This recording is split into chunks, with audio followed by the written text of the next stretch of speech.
এফবিএন জাতীয় সংবাদে আপনাদের স্বাগত জানাচ্ছি। আমি জান্নাত মিম। শুরুতেই জানিয়ে দিচ্ছি সংবাদ শিরোনাম। মালয়েশিয়ায় হাসপাতালে মির্জা আব্বাসকে দেখতে গেলেন মিয়া গোলাম পরোয়ার। আওয়ামী লীগকে আর রাজনীতি করতে দেওয়া হবে না, হাসনাত আব্দুল্লাহ। এআই ট্রাফিক ব্যবস্থায় ধরা পড়ছে না অটোরিকশা, প্রশ্নের মুখে উদ্যোগ। বিএনপি সরকারের নেতৃত্বে দেশের স্বার্থ অগ্রাধিকার, শামা ও বায়েদ। তিস্তা প্রকল্প বাস্তবায়নের সময় লাগবে, পানি সম্পদ প্রতিমন্ত্রী।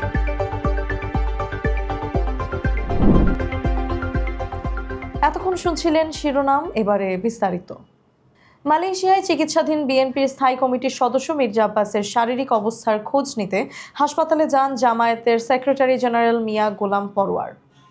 মঙ্গলবার মালয়েশিয়ায় প্রিন্স কোর্ট হাসপাতালে তাদের এই সাক্ষাৎ অনুষ্ঠিত হয়। এই সময় মিয়া গোলাম পরোয়ার চিকিৎসকদের কাছ থেকে মির্জা আব্বাসের সর্বশেষ শারীরিক অবস্থার খোঁজ খবর নেন। তিনি মহান আল্লাহর দরবারে বিএনপি নেতার দ্রুত ও পূর্ণ সুস্থতা কামনা করে দোয়া করেন। কুমিল্লার 14 গ্রামে পদযাত্রা ও পথসভায় আওয়ামী লীগের রাজনীতিতে ফেরার বিরুদ্ধে কঠোর অবস্থানের কথা জানিয়েছেন হাসনাত আব্দুল্লাহ। তিনি বলেন, যে দল নেতাকর্মীদের ফেলে দেশ ছেড়ে পালিয়েছে তাদের এ দেশে রাজনীতি করার অধিকার নেই এবং এই ইস্যুতে সবাই ঐক্যবদ্ধ। বর্তমান রাজনৈতিক পরিস্থিতি নিয়ে তিনি অভিযোগ করেন, কিছু পুলিশ রাজনৈতিক প্রভাবে নেতাকর্মীদের হয়রানি করছে এবং প্রশাসনকে নিরপেক্ষ রাখতে হবে। দেশের বৈষম্য দূর করে বেকার মুক্ত বাংলাদেশ গড়তে যুব সমাজকে কাজে লাগানো, কর্মসংস্থান বাড়ানো এবং শিক্ষা ব্যবস্থা আধুনিক করার দাবি জানান তিনি। এছাড়া সীমান্তবর্তী এলাকায় মাদক কারবারিদের বিরুদ্ধে জিরো টলারেন্স নীতি গ্রহণের আহ্বান জানিয়ে তিনি বলেন, মাদক ব্যবসায়ীরা দেশ ও জাতির শত্রু। রাজধানীর সড়কে শৃঙ্খলা ফেরাতে কৃত্রিম বুদ্ধিমত্তা নির্ভর ট্রাফিক ব্যবস্থা চালু করেছে ঢাকা মহানগর পুলিশ ডিএমপি।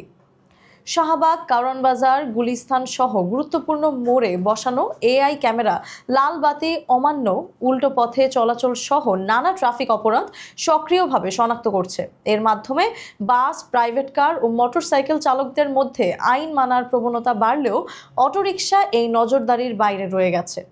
নম্বর প্লেট ও রেজিস্ট্রেশন নাম্বার না থাকায় এআই প্রযুক্তি তাদের শনাক্ত করতে পারছে না, ফলে তারা আগের মতোই বেপরোয়া চলাচল করছে। ডিএমপি বলছে, সব যানবাহনকে আইনের আওতায় আনা গেলে তবেই এআই ট্রাফিক ব্যবস্থার পূর্ণ সুফল পাওয়া যাবে।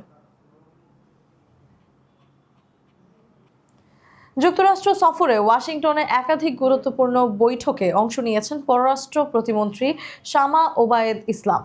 তিনি বলেন, বর্তমান সরকার দায়িত্ব নেওয়ার পর বাংলাদেশ ও যুক্তরাষ্ট্রের সম্পর্ক আরও শক্তিশালী হয়েছে এবং বাণিজ্য সহ বিভিন্ন খাতে সহযোগিতা বাড়ছে। সফরে তিনি মার্কিন পররাষ্ট্র দপ্তর, IRI ও আটলান্টিক কাউন্সিলের শীর্ষ কর্মকর্তাদের সঙ্গে বৈঠক করেন। শামা ওবায়েদ জানান, জনগণের ভোটে নির্বাচিত বিএনপি সরকার প্রধানমন্ত্রী তারেক রহমানের নেতৃত্বে দেশের স্বার্থকে সর্বোচ্চ গুরুত্ব দিয়ে কাজ করছে। সবার আগে বাংলাদেশ নীতির ব্যাখ্যায় তিনি বলেন, দেশের মানুষের স্বার্থ রক্ষাই বর্তমান সরকারের প্রধান অঙ্গীকার এবং এই অবস্থান থেকে তারা কখনো সরে যাবে না।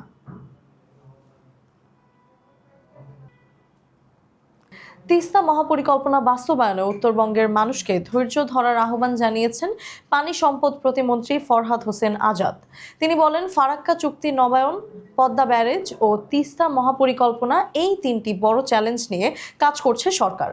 রংপুরের নতুন কুড়ি স্পোর্টস 2026 উদ্বোধনের পর সাংবাদিকদের তিনি জানান, তিস্তা প্রকল্প বাস্তবায়নে কারিগরি যাচাই বাছাই চলছে এবং দ্রুতই অগ্রগতি দেখা যাবে।